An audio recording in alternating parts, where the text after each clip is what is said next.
बता दीजिए।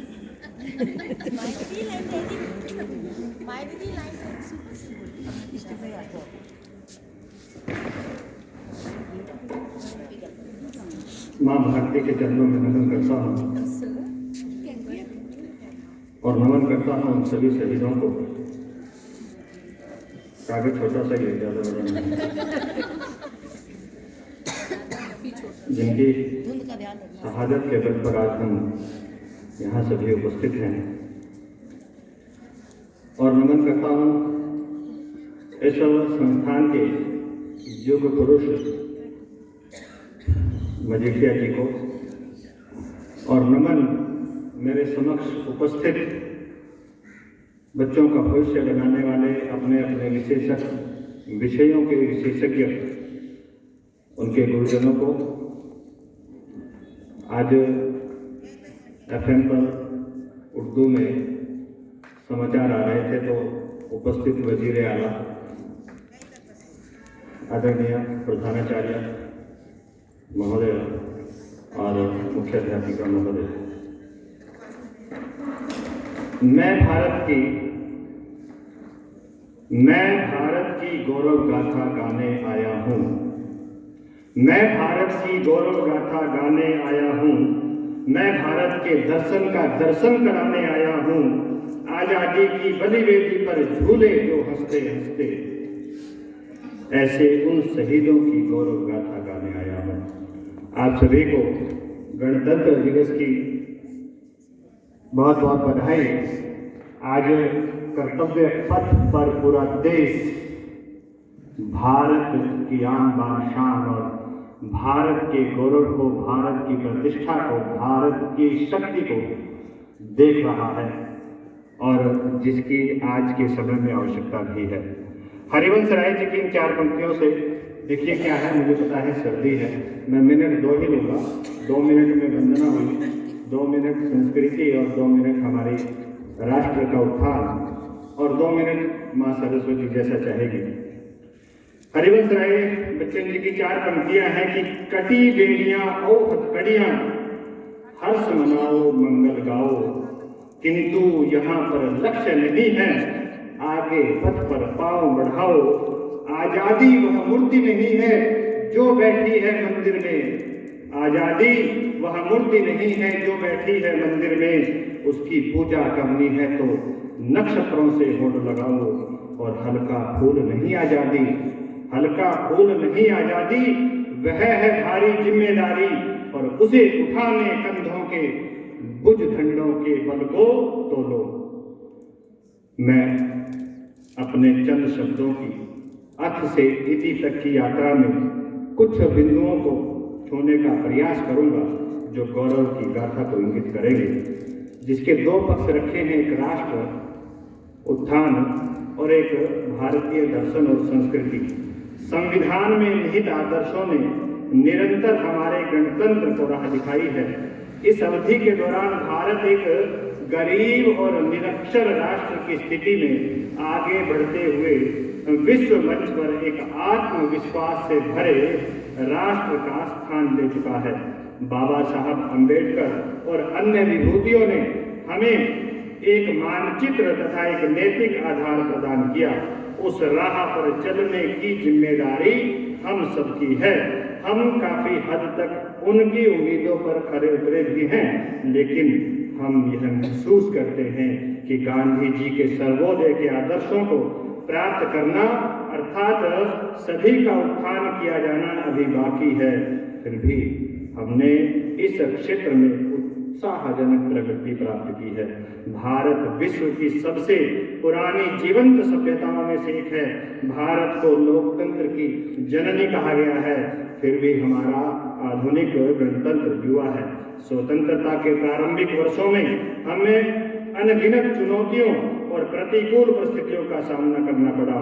इतनी बड़ी संख्या में इतनी विविधताओं से भरा जन समुदाय एक लोकतंत्र के रूप में एकजुट नहीं हुआ था। ऐसा हमने इस विश्वास के साथ किया कि हम सब एक ही हैं और हम सब भारतीय हैं। इतने सारे पंथों, इतनी सारी भाषाओं, समुदायों ने हमें विभाजित नहीं किया, बल्कि हमें जोड़ कर रखा, यही भारत का सार तत्व है। शिकागो के धर्म सम्मेलन को सभी याद करें तो एक सर्वोत्तम उदाहरण है। जब भारत गुलामी की जंजीरों में जकड़ा हुआ था, तब स्वामी विवेकानंद ने भारत की प्राचीन सभ्यता, संस्कृति, विरासत, अध्यात्म और वैभवशाली इतिहास को अंग्रेजों की ही धरती पर बड़े गर्व से बताया था। उसके बाद एक बार पुनः भारत को मान सम्मान मिला। यही बात प्रधानमंत्री नरेंद्र मोदी जी ने कही कि हमें अपने देश की विरासत पर गर्व होना चाहिए, हमें अपने सामर्थ्य पर भरोसा होना चाहिए। और इसी विरासत ने भारत को कभी स्वर्णकाल दिया था।